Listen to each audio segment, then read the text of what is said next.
In this program, I'm going to be talking about 10 principles. These are principles that I have thought a great deal about. I've given many graduation speeches. I have 8 children. I've spoken to them about various things that I think of as my wisdom being passed on to them. But that's not what these principles are about. These 10 powerful principles are the principles that I believe that each and every one of us can put into practice to create for ourselves the kind of life that we'd really like to live. Most of us want to have a sense of peace in our lives. Most of us would like to be able to feel that they're on purpose in their life. But so often we get tied down with trying to fit in, trying to do things the way other people tell us that we're supposed to do them, trying to be a good person, trying to be successful in a material sense. I think the most important thing any one of us can have is a sense of inner peace, a sense of I am a successful human being and I am living the life that I was destined to live, that I showed up here as a person who's a divine creation with a heroic mission. These principles to me represent the most important and significant things that a human being can gather into their lives. And they're very practical. They're things that we can use and work on each and every day of our lives. These principles have guided my life since I was a young boy, living in foster homes and earning my own way through everything in my life. These principles work, but they only work if you decide you're going to make them work for yourself. They're not about being what other people think you should be. They're about living the life that you are destined to live, about fulfilling your own sense of purpose as a human being. They're principles for inner peace, they're principles for success, but they have nothing to do with the material world. They have to do with looking within and connecting yourself to that great source that keeps all of us living and breathing in a fully functioning way.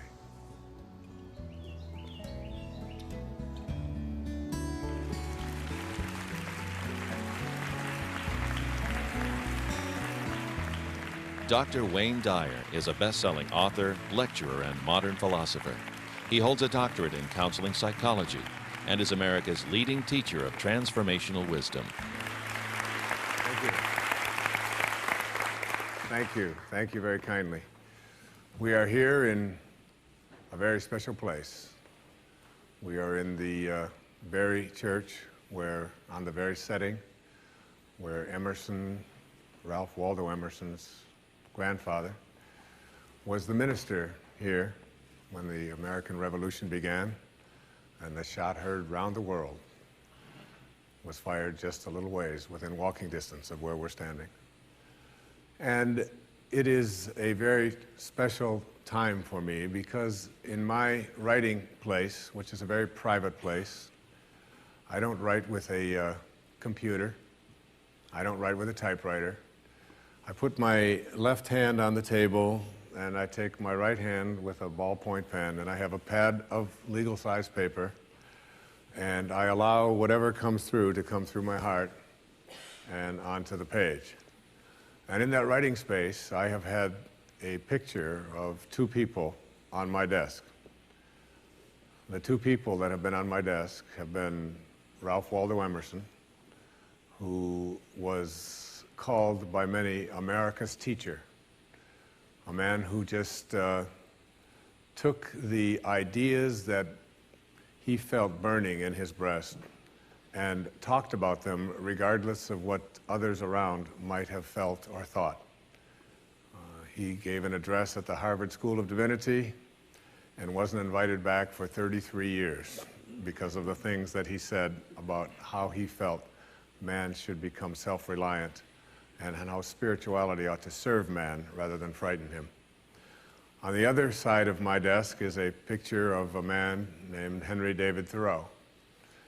And Thoreau was a man who decided even to go to prison rather than pay his taxes to a government who was doing some things that at that time he considered an abomination. And he went off to Walden Pond to live and wrote in his journal, "Simplify, simplify, simplify. To which Emerson reportedly responded, I think one simplify would have sufficed. At any rate, these two giants, along with Bronson Alcott, who was the father of Louisa May Alcott, who wrote Little Women, and so many other powerful books about the rights of a woman to be treated with equality at a time when such things weren't even considered. These were people who took stands on abolition when it was not an easy thing to do. They were stops here along the Underground Railroad to help people, fugitive slaves who were escaping. These people took these kinds of stands and held meetings at the Concord School of Philosophy to discuss an American approach to contributing something that we call now self-reliance, one of Emerson's most famous essays. And I am honored to be here in the same city, on the same site, in a building that has been rebuilt, but where Emerson's grandfather was the minister. So Concord was very accommodating to us to put this program together. And what this program is about is what I call my, with apologies to David Letterman, my top 10. He does a top 10 every night, and of course they're very amusing. These are my top 10 principles for living a life of success and a life of inner peace. I've been invited many, many times to give graduation addresses, high schools and universities, and I've attended many of them. When my own children have graduated, and I've attended at my own graduations at various times in my life. And most of the time, these speeches revolve around certain kinds of themes. One of the themes that they revolve around is success involves working hard and setting goals and listening to your elders and putting aside for the future and all kinds of nose to the grindstone advice about becoming successful later on if you follow these principles. This isn't what this program is about. I have put together what I think are principles that you can live and practice and go to work at each and every day, but these principles don't allow you to become just like everybody else. They're not designed to have you fit in. They're not designed to have you have a life of material success necessarily and defining your success that way, or to feel a sense of inner peace based upon making a connection to something that someone else tells you is what you need to be connected to. These are my principles that I've lived, and it's very difficult for me to tell you to respect your elders and to have other people's opinions be the things that you should use to follow in making your own decisions in life when I've hardly ever done that myself. And I've often said in my talks over the years that any success that I have experienced in my life is really in spite of my education rather than because of it. And it isn't because I am putting down education. I've been an educator all my life and a teacher at all levels, from grade school to junior high school, through high school, professor at several universities, and I have lectured extensively all over the world as a teacher. And I never, ever take this responsibility lightly. But I really believe that inside each and every one of us, we must find our own way of fulfilling and actualizing ourselves as human beings. And no one else out there can direct us or tell us how to do that. It has to be something that comes from within. One of the books that I read when I was very young was handed to me by a man I respected a great deal. And in it, it was written by Napoleon Hill, and it was called Think and Grow Rich. And it wasn't a book about how to make money and how to get rich. It was really a book that was transformative when I read it at the age of 18. which taught how to have a deeper and a richer experience of life. And that the people who are able to have this deeper and richer experience of life were not necessarily those who did things the way they were told to do things. In fact, what they had that seemed to distinguish them more than anything else from those who didn't achieve a measure of success and inner peace in their lives was something that he called a burning desire. And this burning desire is something that I can identify with very, very strongly. I am just turned 61 years old. And at the age of 61, I can honestly say to you that I have never really in my life experienced something called scarcity. I grew up in a series of foster homes, and my life was not one of having things handed to me. I've had to earn whatever I've had to earn along the way, and I've done everything from drive delivery trucks and work as a cashier. I used to, as a doctoral student, ring out the groceries of my students that I was teaching, and take their bags out and hope that my students would give me a tip. I mean, I've been out there working, all right, all my life. But one thing that I've known and I've experienced and I remember from looking at the lives of people who have been able to establish themselves as successful, if you will, is that they have this thing called a burning desire. And a burning desire is not like any other desire. I mean, all of us have desires. I mean, if you want to eat your dinner, you have to have a desire to go get the food, or move from one room to another, or put the food onto a plate and heat it up, or whatever. Desire just comes with being human, living in a human body. A burning desire is something very different. A burning desire is like having an inner candle flame that never flickers. Though the worst goes before you, this thing can't be put out. No one out there can ever tell you, you can't do this, or you can't have this. In fact, when other people do tell you you can't have it or you can't do it, all it does is, for those who have that burning desire, is reinforce that this is something I am going to be able to accomplish. And I will use your skepticism and I will use the doubt that you provide to motivate me even further. And I've always felt that in my life, that even when I lived in a home where there were a group of children, I was the one that always had a little bit of money jingling in my pockets, because I would sleep with the snow shovel at night when it would snow. And I'd wake myself up at 5 o'clock in the morning. And I would take that snow shovel out and I would shovel the snow of all of the houses in the neighborhood without even asking anybody if they'd like it shoveled. And then I'd go back and knock on the door, and I was cute. I was a cute little kid. I had this blonde hair. I know that's hard to imagine. I've sent it all away now.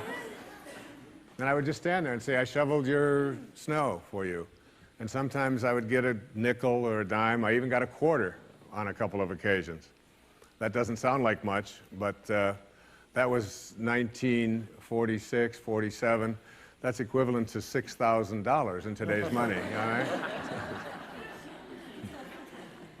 And I can remember the other kids always saying, Wayne is the one that had money jingling in his pocket. And it wasn't because I had any special abilities that the others didn't have. It was because I had this thing called a burning desire to be able to have within me whatever I needed to be able to purchase the things that I wanted. And that burning desire has been something I've had with me, and it's why I put a program together just like this. Because I believe so strongly in the message of public television. I believe so strongly in the idea that we have a spiritual deficit in this country, and that we don't have an information deficit. There's plenty of that. But there's a deficit of spirit, a deficit that says there's not enough of us that feel connected to the highest and the greatest part of ourselves. And these top 10 principles that I have put together here for this program, you might want to jot down. You might want to go into your desk and just take out a little piece of paper. But I think if you practice them and look at them and see them, they come from someone who's had a burning desire, but has also been living a life in which I have felt independent of the opinions of others in terms of whether or not I should or shouldn't be doing that. There's something that I allow to consult myself, within myself, rather than looking outside to see if this is right or not.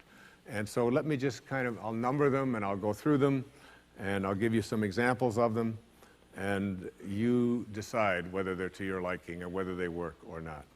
The first of these principles came from a Vedantic scholar in the 10th century. His name was Tilopa. It's not exactly bestseller books, but it's the kind of thing that really excites me, because I think of going back 1,000 years or 2,000 years and reading what some of the greatest minds had to say and how open they were to the potentiality that each and every one of us have for greatness. And this first principle says, as Tilopa put it, have a mind that is open to everything and attached to nothing. One of the central principles of my life is that no one knows enough to be a pessimist about anything. And that each and every one of us, when we close our mind to what is possible for us or what is possible for humanity, closes off the genius that resides and lives in each and every one of us. Having an open mind doesn't necessarily mean finding fault with all of the things that you've been taught by others. It means opening yourself up to the potentiality and the possibility that anything and everything is possible. So having a mind that is open to everything and attached to nothing really means finding within ourselves the ability to get rid of a trait that I find so common in the contemporary world. Do you know that most people that I meet spend their lives looking for occasions to be offended? They actually are out there hoping that they can find some reason to be offended. And there's no shortage of reasons. They're out there everywhere.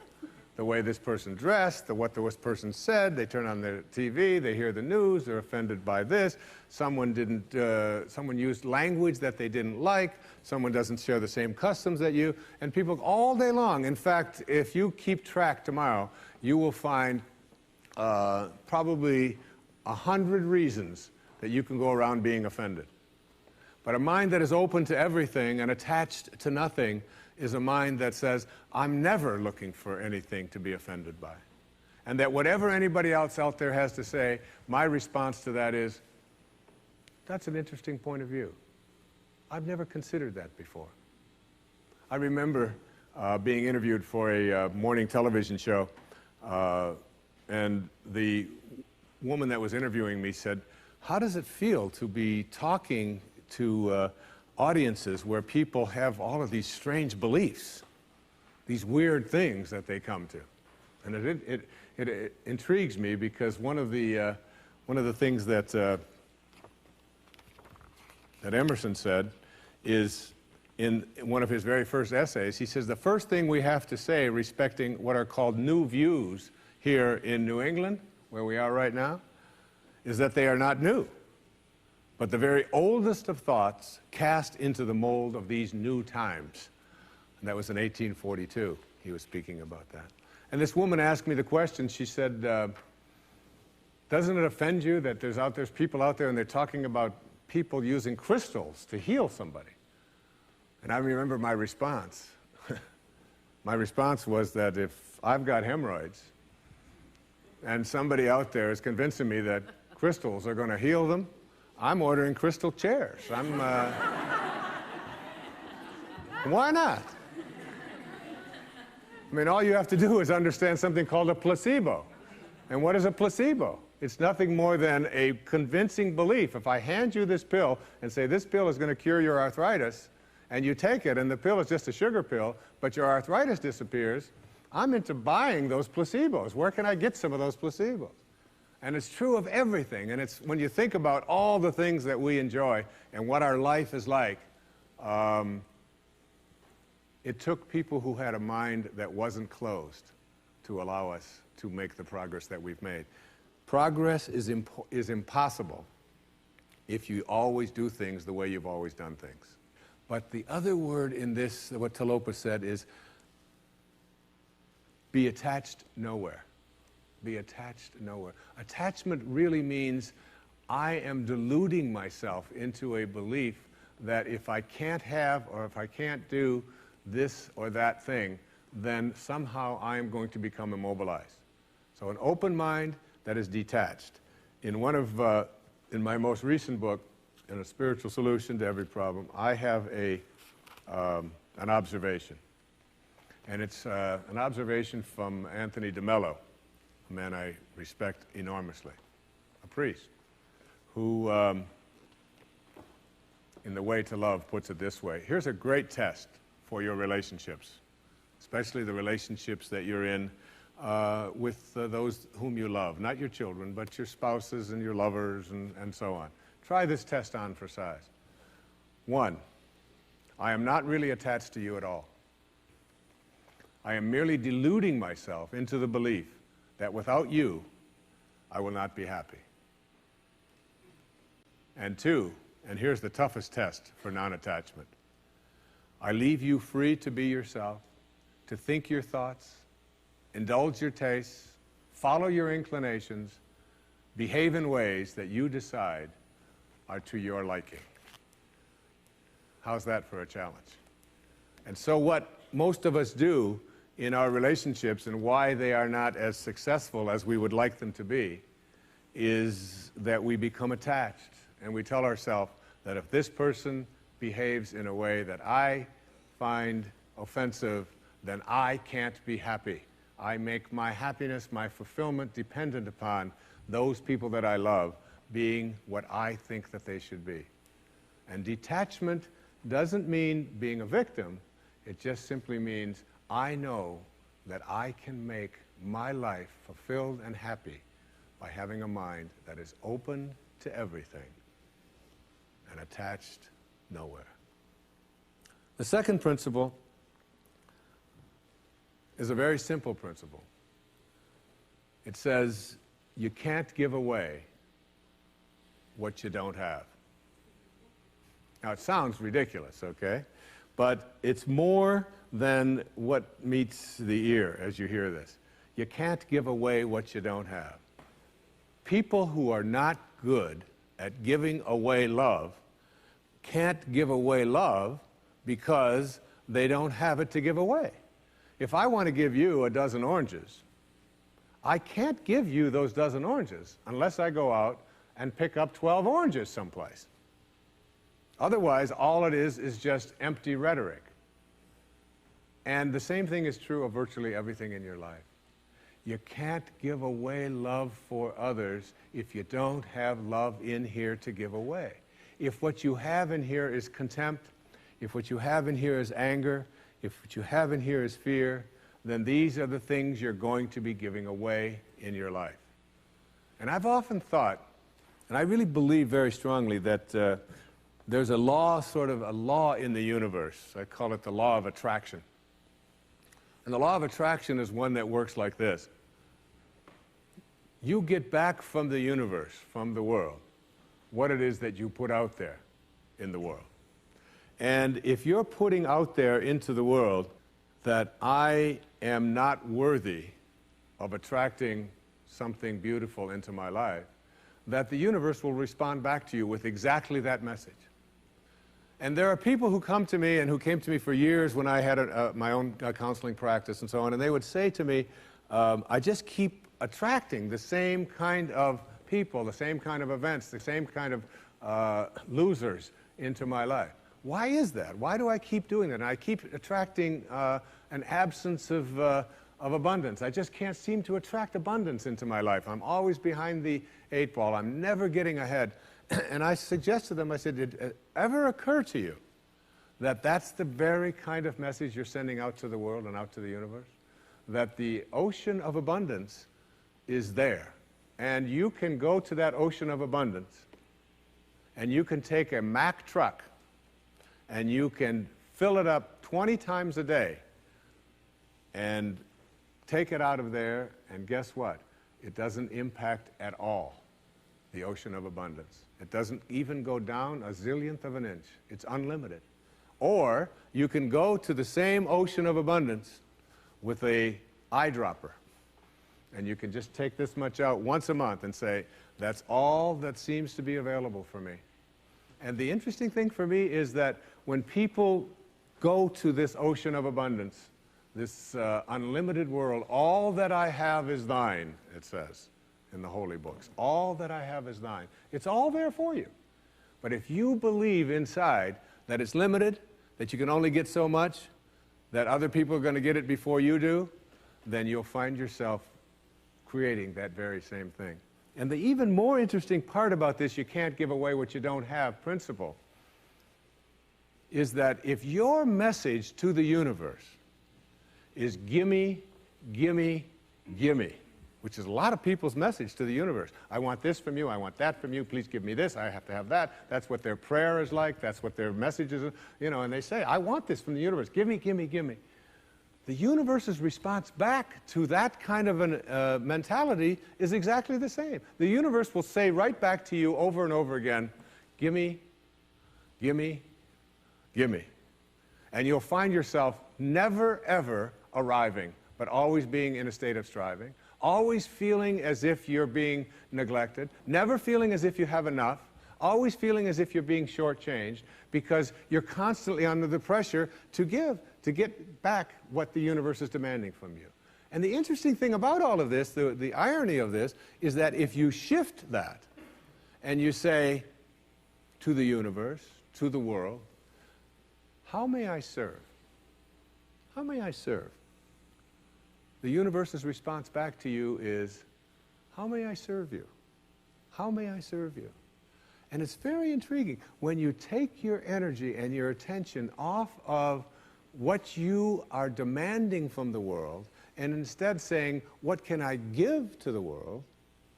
And it's really the basis behind that very famous line of the President John Kennedy's inaugural address.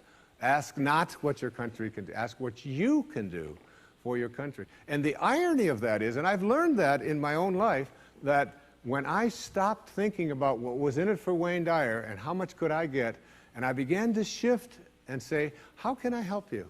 How can I give to you? What can I do for you? And people who write to me, I send them something. When I encounter somebody that needs help of some kind, I'm very often just giving that to them. And then I find that it just keeps coming back into my life. And once I shifted that energy off of what can I have into what can I give, it seemed to me that the universe responded back with the very same message. What can I give to you? And the most incredible and wonderful and beautiful abundance has flowed into my life in every way that I can possibly think of. You can't give away what you don't have. So take a look at an inventory of what you do have. How much do you love yourself? How much kindness do you have in you? How much peace do you have in you? How much joy do you have in you? And if you're able to give that away as many times as you can in a given day, watch and see how much more of that continues to show up and come back in your life. Okay? The third principle is one of my very favorites. It's called, there are no justified resentments. And this is a very difficult principle for many people to get, but one that I believe very strongly in. I was in a group one time of drug addicts and alcoholics. And I was one of the people that was a sponsor and leading this group. And the sign on the wall said, there are no justified resentments in this group. And what I said to that group that night was, no matter what anybody says to you here, no matter what kind of anger comes directed towards you, no matter how much hate you may encounter showing up in your life, there are no justified resentments.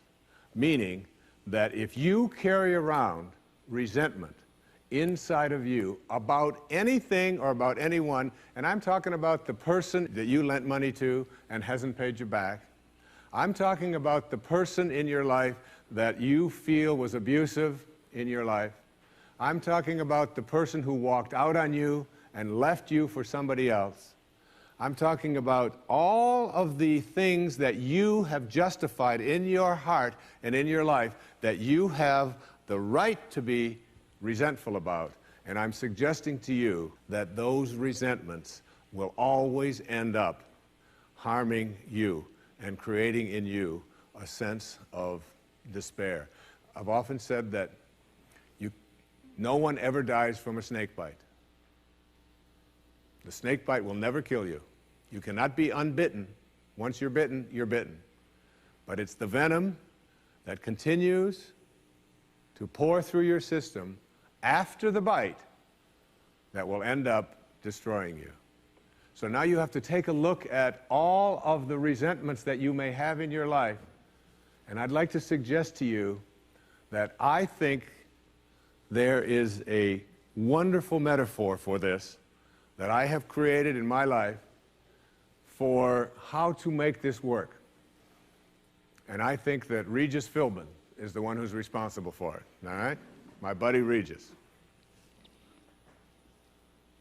There's a show called Who Wants to Be a Millionaire that has been popular all over the world. I'm in South Africa, it comes on, all right? I was in Australia, and they've got their own Australian version. And in Greece, they have the Greek edition of Who Wants to Be a Millionaire. And basically, this show has two levels that you have to get to. Now, the first level is the $1,000 level. And at the $1,000 level, you basically have to answer a question like, on your hand, you have some digits. Those digits on your hand are called your feet, your nose, your ears, your fingers. And everybody who ever goes on the show has this horrible dread that they're going to go out on one of those questions, right?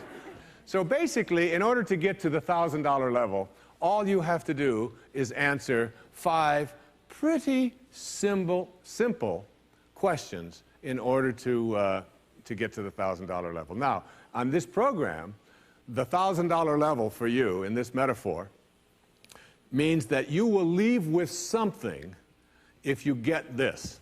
At least get this. This is the $1,000 level. You must send blame out of your life for any conditions of your life. Blame has to go. All right? Now, blame means if you're sitting there with a disease, you say, without guilt, it's mine, I take responsibility for it. This means that if you have been through any tough circumstances in your life, this means if you have a minimal amount of financial security in your life, this means if your children don't get along with you, this means that if your neighbors are taking up a petition to get you out of the neighborhood, whatever it might be that's going on in your life, you name it, and everybody across this great country and across this world has a series of these things that you're willing to say, I am here because of the choices that I have made right now. I'm willing to say that. Even though it's difficult, and we know it's really not your fault. We know really there's a lot of people out there who are really bad, all right? But you're willing to say no blame. That's the first level, all right? That's where you understand no justified resentment. And then on the Who Wants to Be a Millionaire show, there is what is called the $32,000 level. And the $32,000 level is not only an opportunity for you to walk away with a sizable amount of goodies, which you can walk away from tonight in this program, but it also is the door opener to multi-wealth. But you got to get to this in order to have an opportunity to move into these transcendent levels, all right? Millionaire spiritual status, all right? You got to get through these next 5 questions. And this $32,000 question, or level rather, comes to this. It came to me from a quotation that I used in the writing of A Spiritual Solution to Every Problem. I read a book that was written a couple of thousand years ago by Patanjali, the Yoga Sutras, the aphorisms of Patanjali. And one of those sutras, one of those aphorisms, observations that this brilliant man made almost 2,000 years ago was this.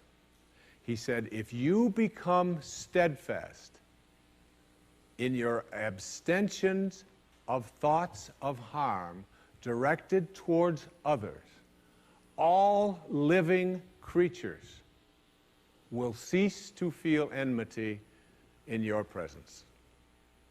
Now this translates to blame, pretty basic, no more blame. I'm just not going to assign responsibility to other people for where I am, because now I have an opportunity to get rid of it. If I think someone else caused it, then I've got to wait for somebody else to change in order for me to get rid of it, and you might wait forever for that. But if I take responsibility for it, I can do something, including move on, which might be the most important thing to do. But at the higher level, when there are no justified resentments, what you are doing is what St. Francis did, Francesco. What you are doing is you are at a place where you are sending love in response to hate. You are literally saying, no matter what comes my way, I am going to be steadfast in my abstention of thoughts of harm directed toward others. I'm going to work hard at, no matter what comes my way, having it come out of me what I want to come out of me, and that is love, and that is a higher energy. And if you can get to that level, Patanjali said, all living creatures will cease to feel enmity in your presence. I have a little girl, a precious little girl. I have 6 precious girls and 2 precious sons, but I have a little girl who is almost 12. And she loves animals like no one I've ever met in my life. I mean, her whole life revolves around animals. And when we walk in the woods, butterflies avoid me, fly away from people around, and they come and they land right on her arm, and it happens all the time. All living creatures, she couldn't have a thought of harm directed towards any living creature, and Patanjali said to us, all living creatures will cease to feel fear or enmity or anger in the presence of those who can send love in response to hate. That's what I mean when I say there are no justified resentments. What I'd like to do, I'd like to share a little story here with you. It's a very tender story. It was sent to me by someone who sends me beautiful things in the mail. And I call it the Teddy story. And I'd like to read this to you, if I can do it without tearing up. And this story illustrates this as well as anything I've ever seen. There's a story many years ago of an elementary school teacher. Her name was Mrs. Thompson.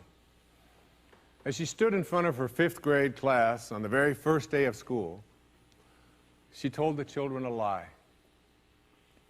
Like most teachers, she looked at her students and said that she loved them all the same. But that was impossible, because there in the front row, slumped in his seat, was a little boy named Teddy Stoddard.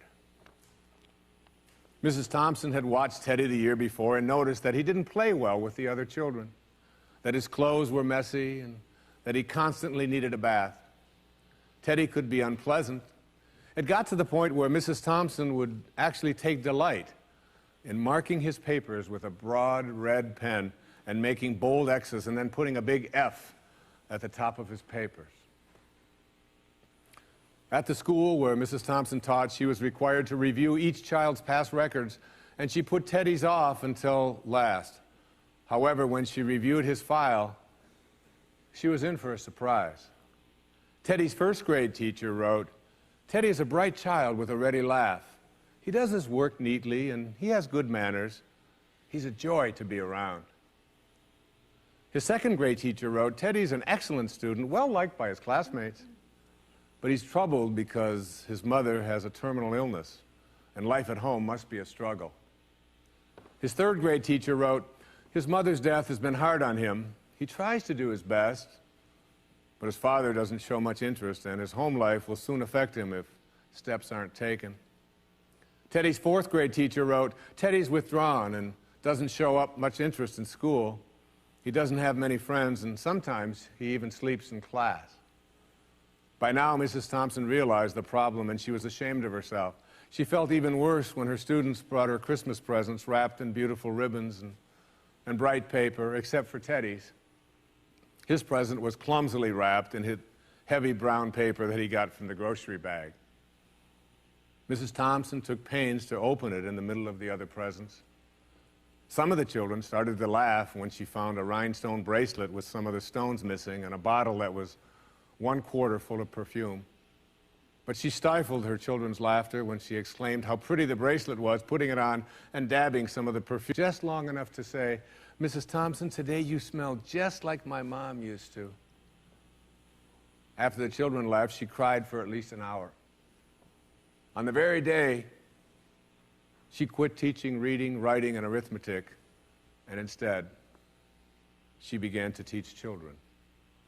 Mrs. Thompson paid particular attention to Teddy. As she worked with him and his mind seemed to come alive, the more she encouraged him, the faster he responded. By the end of the year, Teddy had become one of the smartest children in the class, and despite her lie, became one of her teacher's pets. A year later, she found a note under the door from Teddy telling her that she was still the best teacher he ever had in his whole life. 6 years went by before she got another note from Teddy. He then wrote that he had finished high school third in his class, and she was still the best teacher he ever had in his whole life. 4 years after that, she got another letter saying that while things had been tough at times, he stayed in school and stuck with it, and would soon graduate from college with the highest of honors. He assured Mrs. Thompson that she was still the very best and favorite teacher he ever had in his whole life. Then 4 more years passed, and yet another letter came. This time he explained that after he got his bachelor's degree, he decided to go a little further. The letter explained that she was still the best and favorite teacher he ever had, but now his name was a little longer. The letter was signed Theodore F. Stoddard, M.D. But the story doesn't end there. You see, there was yet another letter that spring. Teddy said he'd met this girl and was going to be married. He explained that his father had died a couple of years ago, and he was wondering if Mrs. Thompson might agree to sit in the place at the wedding that was usually reserved for the mother of the groom. Of course, Mrs. Thompson did, and guess what? She wore that bracelet, the one with the several rhinestones missing. And she made sure she was wearing the perfume that Teddy remembered his mother wearing on their last Christmas together. They hugged each other, and Dr. Stoddard whispered in Mrs. Thompson's ear, "Thank you so much for making me feel important and showing me that I could make a difference." Mrs. Thompson came with tears in her eyes and whispered back, "Teddy, you have it all wrong. You were the one who taught me that I could make a difference. I didn't know how to teach until I met you." Isn't that a beautiful story? Yeah.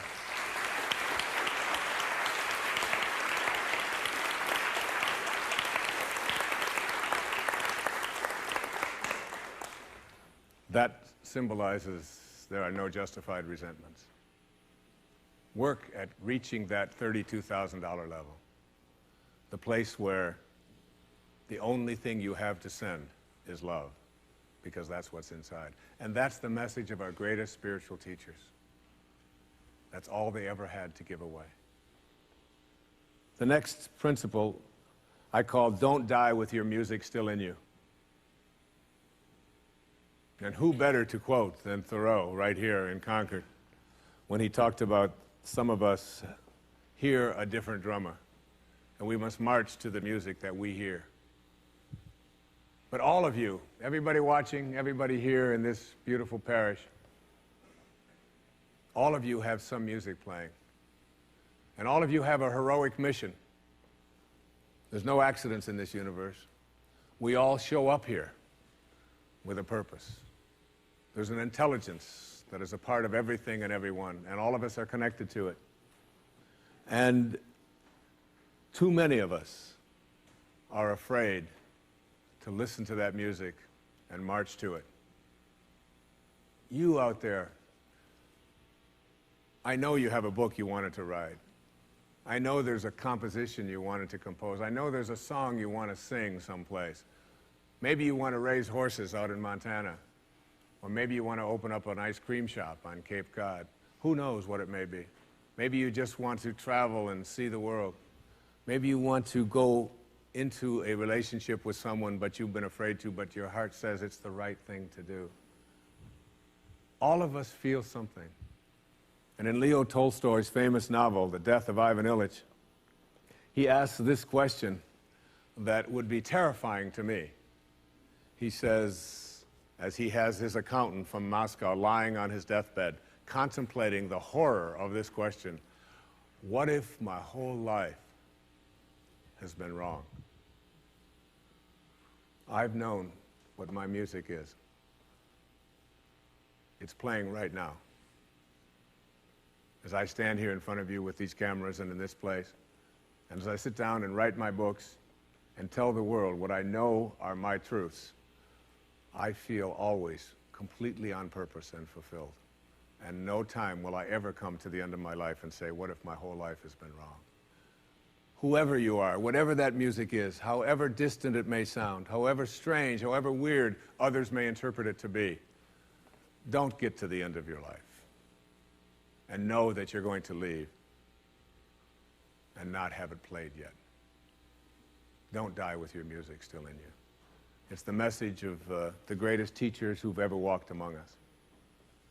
It's the message I give to you today as one of the principles for success and peace in your life. The next principle I call embracing silence. And embracing silence is not that I say this to you because it's so important to be quiet. What I have learned, I have a dear friend, and many of you know, we've put out tapes together, we've appeared on stages all over the world together. He's like a brother to me. His name is Dr. Deepak Chopra, a medical doctor, and a dear and close friend.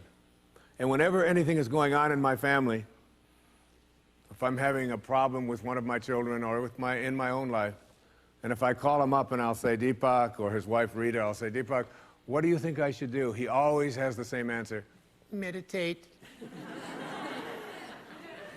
I'll say, yes, Deepak, I understand meditate, but I said, what do you think? He said, Wayne, go deep inside and meditate.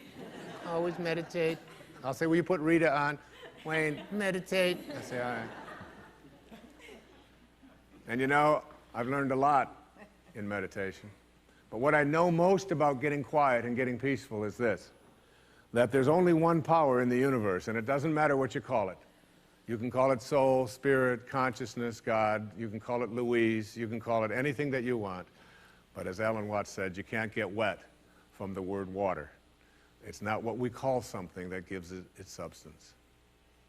And this one power, this one force that flows through everything and allows everything to be, is indivisible. You can't cut it in half. You can't divide it.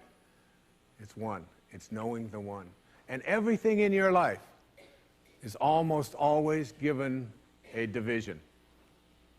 Male, female, young, old, tall, short, black, white, good, bad, up, down. These are all dichotomies. These are all these splits that we all have in our lives. The whole physical world that we live in and are immersed in, it's always immersed in this division. I used to teach a course at St. John's University in New York, and I used to tell my students, when I was trying to teach this principle, anybody who can come to class and bring with them a magnet that only has a North Pole, I'll give you an A in the course. You don't ever have to attend another class. And no matter how thin they would slice that magnet, there was always the South Pole, because the physical world is made up of dichotomies. But we have to learn to fuse the dichotomies. And in fusing the dichotomies and blending the one, that's what silence does for us. That's why embracing silence is so powerful. Because no matter how many times you cut silence in half, it's like zero. You still only get silence. In Zen, they say it's the space between the bars that holds the tiger. And it's the silence between the notes that makes the music. These words that are coming out of my mouth right now come out of the silence. And finding that silence and embracing it means that you go to the place within you that you cannot divide. Just like you can't divide the source, the one, the spirit. You can't divide that either. It's only one. So when you go into your silence and you begin to practice meditation and you begin to make this a part of your life and embrace silence, what you discover is this is where you'll come to know your source. You'll make conscious contact with your source. I can't tell you how many people that have come to me who have suffered from serious illnesses, who've been given diagnoses that it's terminal and that you can't do it, who have gone out to the wilderness and have decided that I am going to commune with nature. And the transcendentalists, Thoreau and Emerson, they believed that nature was our source and that we were all products of nature. And if you can get back to your source, if you can get back to that feeling of being with spirit, that's where healing can take place. And I've had wonderful stories of people who've told me that it was when I began to embrace that silence that I began to feel more connected to my source. Embrace silence because it's a way to come to know God, to know your source. Both are indivisible. And the only experience you can have in your daily life that even comes close to a spiritual awakening is silence. The next principle I call giving up your personal history. And I learned it from a man named Carlos Castaneda, who once said that one day, he said, I finally realized that I no longer needed a personal history. And just like drinking, he said, I gave it up. And that, and only that, has made all the difference in the world. You know the nice thing about giving up your personal history is that if you don't have a story, you don't have to live up to it. All of us have these bags of manure that we carry around with us called our past. And the people who have done things to us and the events and the circumstances, all of this stuff that we use and we bond to. And we bond ourselves to these wounds of our past and we identify ourselves on the basis of these wounds. And every once in a while we set it down and we reach in there and we smear it all over ourselves. And then we wonder, why does my life smell so bad? I don't understand this. When in fact, the now, this moment, merging yourself into the now means that you may have been in a relationship. I had a woman from Holland who came over to see me whose husband had left her after 25 years. She had 4 children, and she just had been on the verge of suicide. And she was losing weight, and she was depressed, and she was taking all kinds of drugs for it, and she was getting sicker and sicker because she just couldn't get over it. And she came to a book signing that I was doing at a bookstore down in Florida. And she said, you've got to say something to me. You've got to say something to me that will help me to get over this. And I told her this line. I said, give up your personal history. Merge yourself here, now, into this moment. And those 25 years are something, if you want to understand how to do it, think of your past as, oh, this hat. And this is your past. Now, you can't just set this thing down over here and walk away from it and give up your personal history because you'll always have it there to look back at. What you do is you pick up your past and you embrace it. You understand it, you accept it as I had to go through these things that I had to go through in order for me to get to this place today. And the evidence for that is that I did. You don't need any more evidence. You did. And then you toss it. You toss it. You embrace it and you toss it. And you merge into the now by giving up your attachment. And some of you have heard me use the metaphor of the wake. Alan Watts talked about the wake is not what drives the boat. The wake is just a trail that is left behind. That's all it is. And so is the wake of your life. And the wake doesn't make the boat go, And neither does the wake of your life the reason why your life is going in the direction that it is. The wake is a trail that is left behind, and it's an illusion to believe that it is the cause of your suffering or your struggles or your difficulty. Give it up. Let it go. Embrace it, understand it, get help doing that if you must, and then move into the now. The next principle I call, it's from a line of Albert Einstein. He said, you can't solve a problem with the same mind that created it. In order to work at solving these things called problems in your life, you have to change your mind. It is your mind where they live. It is your mind that created them. There is where you experience them. They're all illusions. You must change your mind. Literally rewrite your agreement with reality. One of the things I had said earlier is that one of the most difficult things to do in the world is to admit that you were wrong. Admitting that you were wrong is nothing more than saying, I have been making choices with my mind that have created things in my life that are not working. And I no longer intend to continue making those choices. I was wrong. You don't have to make a declaration of it. You don't have to go out and feel guilty about it. You just simply say, it didn't work. The relationship that I was in before, I behaved in these ways. I didn't realize that it wasn't working for me. Now I do, and this is where I choose to be now. The secret of a successful relationship is, to me, understanding that you put your attention and your energy in a person on what you love rather than what you don't love. Robert Frost said it so beautifully. We love the things we love for what they are. For what they are. Not for what they ought to be, not for what they used to be, but for what they are. So when you look into the eyes of a person you're in a relationship with, whether it's your children, you catch them doing things right as much as you possibly can. That oftentimes takes a lot of hunting, but you'll find it. And when you think that my relationship isn't working, remember, it's in my mind. What am I thinking about that person? And if I could just change my mind and put my thoughts on what I love about this person and keep them there, that makes the relationship flourish. And there are people who go through their entire relationship history with no anger, no hatred, no bitterness, and only love.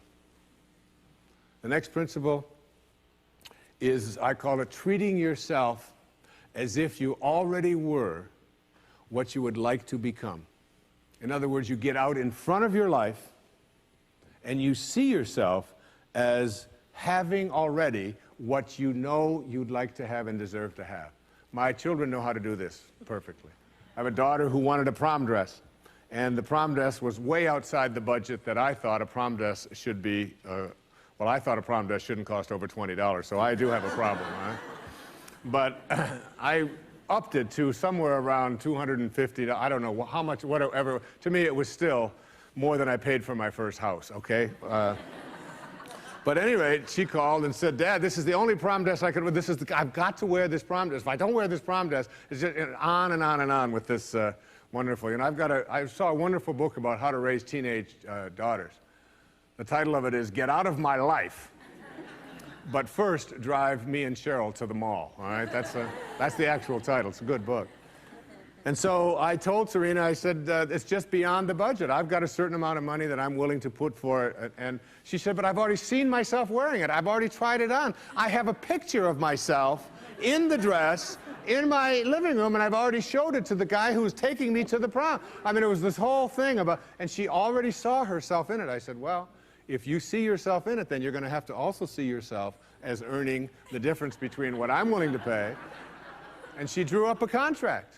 She went onto the computer, and on the background of the computer, you know, where they have these little background things they put on, there was 500 pictures of the dress, all right?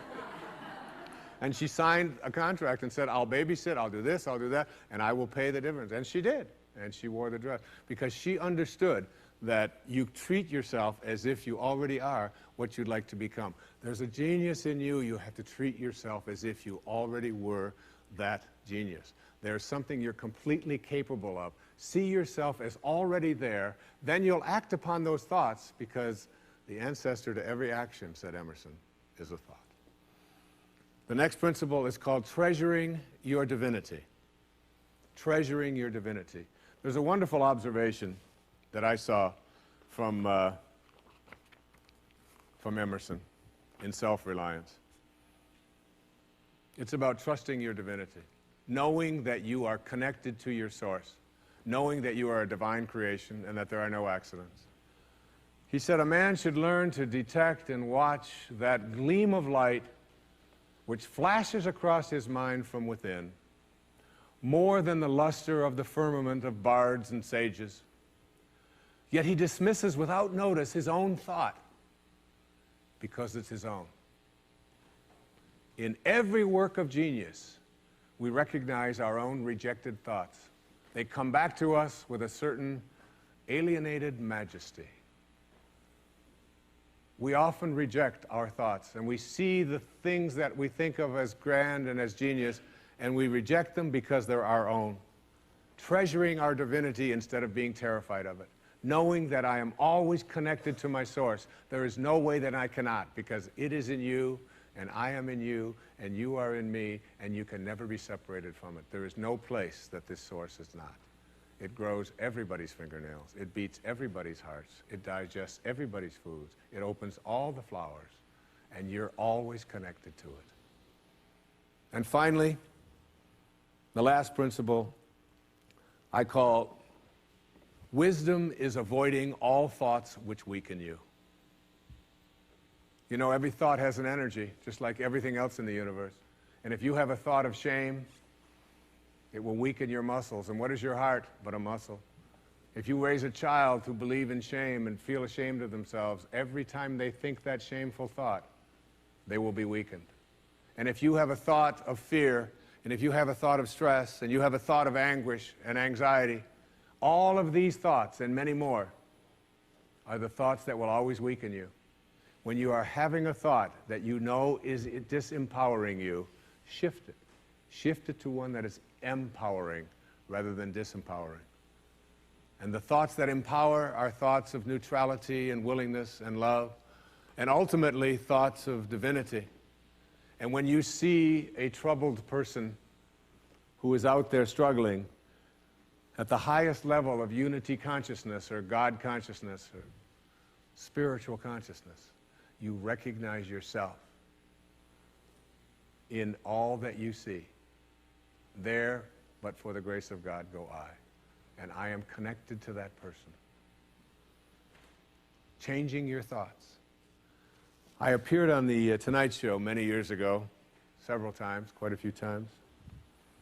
And I remember coming home from the Tonight Show, and I was walking along the beach, and they had taped the show the night before, and I was out for a walk, and a woman who lived in the Northeast stopped me, and she said, "Didn't I see you last night on the, how could you be here?" I said, "Well, I flew the red eye, and I was walking along." And she said, "You know, we're moving down here." She said, "What are the people like here? What's it like?" And I said to her, I said, "Well, what are they like where you live?" She said, "Well," she said, I live in a very big city." And she said, "They're very pushy.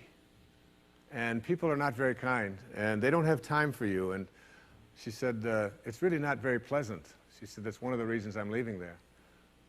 I said, "Well, that's pretty much what you're going to find here." That's basically what the people are like here. On the way back on the same day, someone else who had seen me the night before on The Tonight Show, who had lived in the Midwest, stopped me and asked me almost the same question. She said, "You live here?" I said, "Yes." She said, "Well, my husband and I are moving here and we're looking for a school." She said, "What are the people like here? What's it like here?" I said, "What are they like in Chicago where you live?" She said, "Oh," she said, "it's the Midwest." She said, "People are very friendly, they're open, they open their homes to you, they're very loving, they're very kind." She said, "It's a wonderful place." She said, "I love that, I'm going to really miss that." I said, "That's pretty much what you're going to find here." It's what you expect, it's what you think about that expands. It's what Emerson taught us. The ancestor to every action is a thought. Change your thoughts, and you change your world. Change your expectations, and you change around what you begin to manifest and see showing up in your life. Thank you very much, and God bless you.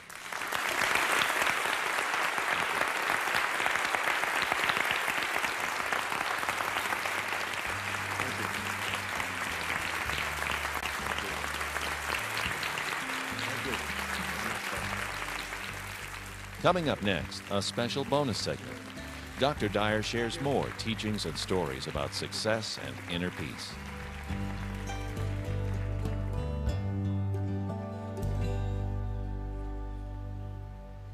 I'm walking on the very grounds that Ralph Waldo Emerson, Henry David Thoreau actually walked on in their lifetime. And one of the most important things that Emerson said to all of us is that the whole course of things is to teach us faith. And teaching us faith isn't really about teaching us religion as much as it's teaching us faith in ourselves. A belief that we are connected to something that is greater and grander than all of us, and that which we are connected to is divine, that we are all divine beings, and that each and every one of us ought to really consider very strongly treating ourselves that way at all times in our lives, recognizing the importance of our own thoughts, reminding ourselves that what we think about is what expands into our lives, and that our thoughts are the most powerful force that we have. They're our connection to eternity, so that each and every one of us should be remembering what Emerson and Thoreau and Louisa May Alcott and so many of those people who lived right here wrote about and talked about and encouraged us to form a transcendent view of ourselves and of our world. One of my very favorite words that was invented by a man who was a great teacher of mine, his name was Carl Jung. He called it synchronicity. And it's a term that reflects sort of a place where you can get to in your life where you can have a collaboration with fate almost, where you can begin to see things showing up into your life just because you were thinking them. And for some of us who are very practical minded, we think, well, that's absolutely impossible. All of these things are just coincidences. But the word coincidence is an interesting word. In mathematics, coincidence refers to angles that coincide. And in mathematics, two angles that coincide are said to be two angles that fit together perfectly. And we have taken a term that means things that fit together perfectly and assume that somehow it's all done accidentally. But in a universe in which there is an intelligence guiding everything, there are no accidents. One of my favorite ways of describing this, I did with a friend of mine years ago on some tapes. His name was Deepak Chopra. And Deepak and I were in front of an audience in London. And we all of a sudden started dialoguing about how to get strawberry ice cream. And we came up with there are 4 ways to get strawberry ice cream. And they raised in level and consciousness from the lowest to the highest. So the first way of getting strawberry ice cream is to have a thought. Everything always starts with our thoughts. And the thought is, gee, I'd really like to have some strawberry ice cream. And then you act upon that thought. You get up, you get on your bicycle, you get into your car, you go for a walk, you go to the store, you purchase your strawberry ice cream, and you come home and you say, I've got strawberry ice cream. And we don't think that that's too amazing. But if you really look at it, it is very amazing, because that thought is invisible, it's formless, it's internal someplace. We know there's a command center in our brain, but we've never seen the commander that's in there who says, I think I'd like to have some strawberry ice cream. So it's a pretty amazing process. Have a thought and then act upon it. The second way to get strawberry ice cream is to have a thought, gee, I'd really like to have some strawberry ice cream, and you stay right where you are. And you send one of your children off to get the strawberry ice cream. And this is a higher level of consciousness, because here you are just sitting there having a thought, and you just express a word, and someone else goes off, gets the strawberry ice cream, brings it back to you, and you think, this isn't too bad a way of doing it. The third way we talked about on stage was the more intriguing way. And the third way to get strawberry ice cream is to have a thought, gee, I'd really like to have some strawberry ice cream. and then someone walks by and they say to you, "Excuse me, is this your strawberry ice cream?" And when that happens, you go, "Whoa, booga, booga, booga." And you call everybody that you know and you tell them, "You can't believe what happened today. I was just thinking about having some strawberry ice cream and a stranger just walked by and there it was, and he handed it to me." This is what Jung called synchronicity. And this idea that you have a thought, perhaps it's a thought about a sister that you haven't talked to in 5 years and she lives on the other side of the country and you can't get her out of your mind. And that thought represents an energy. And that energy says, "Gee, I'd really like to talk to my sister, but I haven't talked to her in a long time." And all of a sudden the telephone rings and there's a feeling in here.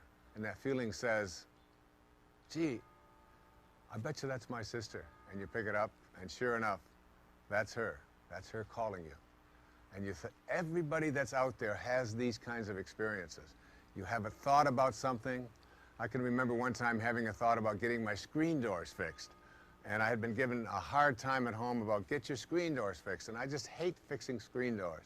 And I was driving down the freeway and I looked to my left and passing me was a truck that said, "We will fix your screen doors." And I thought, this is synchronicity in work. And I followed that truck and I got his number and I called him and I had the screen doors fixed before I even got home that evening through a telephone call. And we often think these kinds of things that we call synchronicity, or we call sort of a serendipity or collaboration with fate, that they're accidental. But there's no accidents in this universe. Every thought that you have is a thought that is an energy. And that energy, when it is sent out, connects to something else. And everything in this universe is connected. Every tree that you see in this scene right here, every single bug that's out there, all of the thoughts that you have, all of the human beings. There's a philosophy that says that a butterfly flows his wings in New York, that it affects the winds in Tokyo, all around the world. So that's synchronicity. But there's a fourth way of getting strawberry ice cream. And that's the way that I dream about and think about. It's called unity consciousness. And this is where you have a thought, "Gee, I'd really like to have some strawberry ice cream." And you manifest it. In the scriptures, this is called the gift of fish and loaves, that you live at such a high level of consciousness that whatever it is you place your attention on shows up and you become the creator or the co-creator of your life. But those are the four ways of getting strawberry ice cream. The first is quite easy. You have a thought and you go out and get it. The second is you have a thought and someone else does it for you. That third one, called synchronicity, that's one in which you can begin to see that when you have a thought, you have the power to attract into your life what you're thinking about, even though you may not be consciously aware of it. You can literally negotiate the presence of what you place your attention on. And ultimately, even the least among you can do all that I have done and even greater things. And this means that we all have that capacity to have the gift of fish and loaves in our lives, or to manifest what we would like. Basically, there are 3 levels of consciousness that I like to speak about. They go from low to high. The lowest level of consciousness is what I call ego consciousness. And it's the time when we believe that who we are is our bodies and what we can do and what we have and what other people think of us. We essentially believe we're separate from everyone else, and we're separate from what we would like to attract into our life. We're separate from God. And we go through our lives sort of believing that we are so special and so important, more so than others, and in competition with others. And then there's a level of consciousness that I call group consciousness. And this may be higher than ego consciousness, but it still causes a lot of problems. This is where we begin to identify ourselves in terms of the groups we belong to. I'm an American, you're a Canadian. I am male, you are female. I'm Republican, you are Democrat. I am Muslim, you are Catholic, and on they go. And ultimately, we create an enormous amount of conflicts and ultimately wars over this group identification. But there's a third level of consciousness, is the one that I've always aspired to and try to teach people to go to, and that's called mystical consciousness, or unity consciousness, or even God consciousness. And this consciousness is one in which we begin to see ourselves not as separate from each other, but as connected to each other. And when we see another human being, we see the unfolding of spirit rather than their appearance, what color they are, what shape their eyes may be, what their belief systems or cultures they belong to. That all gets shifted into seeing the connection between all of us. And my friend Ram Dass, many, many years ago, tells a wonderful story that illustrates how difficult it is for some people to understand this level of consciousness. And he tells a story of a shepherd. And the shepherd was tending to his flock. And a person from this ego consciousness from another part of the world approached him. And he said to the shepherd, he said, would you mind if I ask you a few questions about your sheep? And the shepherd said, why, certainly. He said, well, tell me, he said, how far would you say your sheep graze or walk in a given day? And the shepherd said, well, I can't answer that question unless you tell me which ones you're speaking about, the white ones or the black ones. Well, this man said, the white ones. He said, well, the white ones walk 4 miles every single day. We've measured that. He said, that's amazing. And he said, what about the black ones? He said, well, the black ones also walk 4 miles.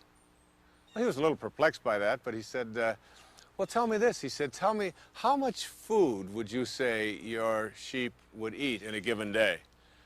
And the shepherd again said, well, I can't answer your question unless you tell me, are you speaking about the white ones or the black ones? He said, well, tell me about the white ones. He said, well, the white ones eat exactly 3.5 pounds of grass every single day. We've measured that. He said, really? He said, well, what about the black ones? And he said, well, they eat 3.5 pounds as well. Well, the man just got a little more frustrated. Finally, he said to him, he said, well, in the springtime, at shearing time, he said, how much wool would you say your sheep give? And the man said, which are you speaking about? He said, well, the white ones. And he said, well, we've measured that. He said, the white ones give 6 pounds of wool every spring at shearing time. And he said, well, what about the black ones?